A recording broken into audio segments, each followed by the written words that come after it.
नमस्कार दोस्तों, मैं हूं डीपी पांडे। मित्रों, आपने एक चीज़ ज़रूर नोटिस किया होगा कि आजकल जो यंग ब्यूरोक्रेट्स हैं, आईएएस आईपीएस, ये जब चल रहे हैं तो अपने साथ कैमरा भी लेकर चल रहे हैं।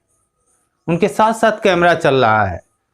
वहाँ डांट दिया, उस सबऑर्डिनेट को डांट दिया, यहाँ भौकाल, वहाँ भौकाल, और उसको पूरा यूट्यूब पे, फेसबुक पर, तमाम सोशल मीडिया पे उसको डाला जाता है कि किस तरह की वो छवि बनाने की कोशिश कर रहे हैं। वो दिखाना चाह रहे हैं कि मैं हीरो हूँ, जबकि उनको इस बात को नहीं भूलना चाहिए कि वो एक सिविल सर्वेंट हैं, सरकारी नौकर हैं।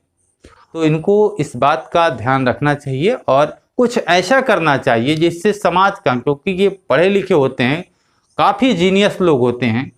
और मैं ये नहीं कह रहा हूँ कि सारे लोग लेके चल रहे हैं कैमरा साथ साथ, लेकिन अक्सर ये देखा जाता है, बहुत, मैं तो कई सालों से देख रहा हूँ कि इस तरह का लोग वीडियो बनाते हैं फिर उसको डालते हैं, लेकिन जो उनकी ड्यूटी है उस ड्यूटी को पूरा नहीं करते, ईमानदारी से नहीं करते। उनको अपने काम को भी ईमानदारी से करना चाहिए। आपने देखा होगा कि एप्लीकेशन, जो पीड़ित व्यक्ति होता है, अपनी गुहार जब किसी एसपी के पास, किसी डीएम के पास लगाता है, जब थाने के स्तर से, पुलिस स्टेशन से उसकी कार्रवाई नहीं होती तो वो बड़े अधिकारियों के पास गुहार लगाता है।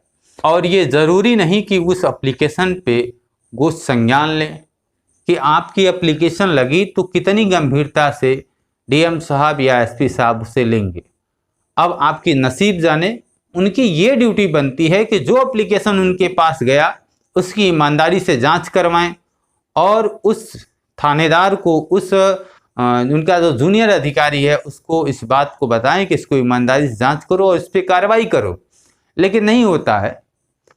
ऐसा भी होता है कि बहुत सी ऐसी एप्लीकेशन फंस जाती हैं, लोगों को एक दूसरे को फंसाने के लिए जाती हैं।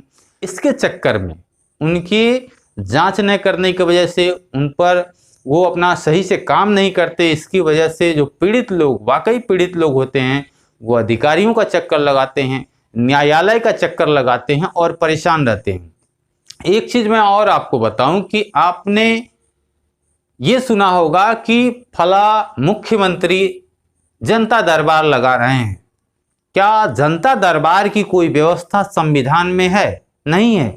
पूरे संविधान में कहीं जनता दरबार लगाने की व्यवस्था नहीं है। मान लीजिए जनता दरबार की व्यवस्था नहीं है, लेकिन फिर भी अगर जो मुख्यमंत्री है वो जनता दरबार लगा रहे हैं तो उसका मतलब कि जो जिले में अधिकारी बैठा है, जो थाने में पुलिस वाला है, जो भी हैं, उनके स्तर से कोई कार्रवाई नहीं हुई तो वह व्यक्ति मुख्यमंत्री के पास जा रहा है, जनता दरबार में जा रहा है।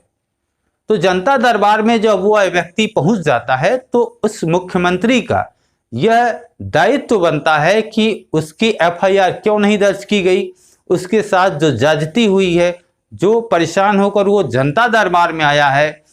तो अगर कोई व्यक्ति के साथ कोई ऐसी घटना घटी जिसको किसी अधिकारी ने संज्ञान नहीं लिया तो मुख्यमंत्री को चाहिए कि अपने उस जिले के अधिकारी को सस्पेंड करें।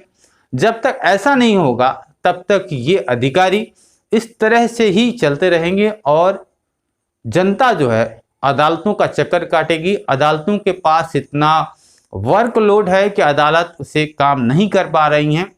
और इस देश में कभी न्याय के लिए कि अदालतों में न्यायाधीशों की संख्या बढ़े, इसके लिए कोई आंदोलन नहीं हुआ।